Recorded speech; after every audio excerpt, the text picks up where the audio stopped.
অন্তর্বর্তী সরকারের প্রধান উপদেষ্টা ডক্টর মোহাম্মদ ইউনূস ও মার্কিন প্রেসিডেন্ট জো বাইডেনের মধ্যে দ্বিপাক্ষিক বৈঠক হবে নিউ ইয়র্কে।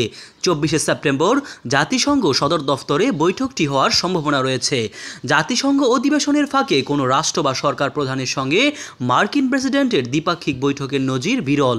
বৈঠকে যুক্তরাষ্ট্রে বাংলাদেশি পণ্যের জিএসপি সুবিধাসহ দ্বিপাক্ষিক বিষয়ে গুরুত্ব পাবে বলে মনে করছেন বিশ্লেষকরা। জাতিসংঘের সাধারণ পরিষদের ৭৯তম অধিবেশনের মূল পর্ব বিভিন্ন দেশের রাষ্ট্র ও সরকার প্রধানের বিতর্ক শুরু হবে 24শে সেপ্টেম্বর। সব ঠিক থাকলে উদ্বোধনী দিনেই অধিবেশনের ফাঁকে অন্তর্বর্তী সরকারের প্রধান উপদেষ্টা ডক্টর মোহাম্মদ ইউনূসের সঙ্গে দ্বিপাক্ষিক বৈঠক করবেন মার্কিন প্রেসিডেন্ট জো বাইডেন। যুক্তরাষ্ট্রে নিযুক্ত বাংলাদেশের বিভিন্ন কূটনৈতিক সূত্রে এই খবরটি নিশ্চিত হওয়া গেছে। তবে কোথায় এই বৈঠক হবে তা চূড়ান্তভাবে জানা না গেলেও এটি জাতিসংঘ সদর দফতরেই হওয়ার সম্ভাবনা বেশি। রাজনৈতিক ও কূটনৈতিক সূত্র বলছে, নিউ ইয়র্কে ডক্টর ইউনূস ও জো বাইডেনের বৈঠকটি হবে একটি বিরল ঘটনা। কেননা মার্কিন প্রেসিডেন্ট তার কাউন্টার পার্টির সঙ্গে সাধারণত হোয়াইট হাউসে বৈঠক করেন। ওয়াশিংটনের বাইরে জাতিসংঘ সাধারণ পরিষদে এসে অধিবেশনের ফাঁকে নিউ ইয়র্কের কোনো রাষ্ট্রপ্রধানের সঙ্গে বৈঠক খুব কমই হয়েছে। তাছাড়া গত ৩ দশকে মার্কিন প্রেসিডেন্টের সঙ্গে বাংলাদেশের কোনো রাষ্ট্র বা সরকার প্রধানের এমন বৈঠক হয়নি।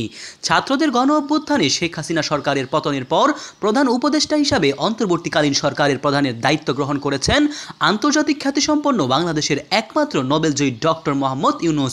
ক্ষমতা গ্রহণের পর জাতিসংঘের অধিবেশনে যোগ দিতে প্রথম বিদেশ সফরে আসছেন তিনি। পূর্ব নির্ধারিত কর্মসূচি অনুযায়ী 24শে সেপ্টেম্বর তার যুক্তরাষ্ট্রে আসার কথা থাকলেও বাইডেনের সঙ্গে বৈঠকের কারণে ডক্টর ইউনূস একদিন আগেই নিউ ইয়র্কে আসতে পারেন বলে ধারণা করা হচ্ছে। বিশ্লেষকরা বলছে, ক্ষমতার পালাবদলের পর বর্তমান বাংলাদেশের পরিস্থিতি যুক্তরাষ্ট্রে বাংলাদেশি পণ্যের জিএসপি সুবিধা সহ দুই দেশের মধ্যে দ্বিপাক্ষিক স্বার্থ সংশ্লিষ্ট নানা বিষয়ে বৈঠকে প্রাধান্য পাবে। ডক্টর মোহাম্মদ ইউনূস নিউ ইয়র্কে পাকিস্তানের প্রধানমন্ত্রী শাহবাজ শরীফ, নেপাল ও নেদারল্যান্ডস সহ বিভিন্ন দেশের রাষ্ট্র ও সরকার প্রধানের সঙ্গেও বৈঠক করবেন। তবে অন্তর্বর্তী সরকারের প্রধান উপদেষ্টা ডক্টর মোহাম্মদ ইউনূসের সঙ্গে নিউ ইয়র্কে ভারতের প্রধানমন্ত্রী নরেন্দ্র মোদীর বৈঠক হচ্ছে না বলে জানিয়েছেন পররাষ্ট্র উপদেষ্টা মোহাম্মদ তৌহিদ হোসেন। মোহাম্মদ সায়েম সরকার, নিউজ বাংলাদেশ 64।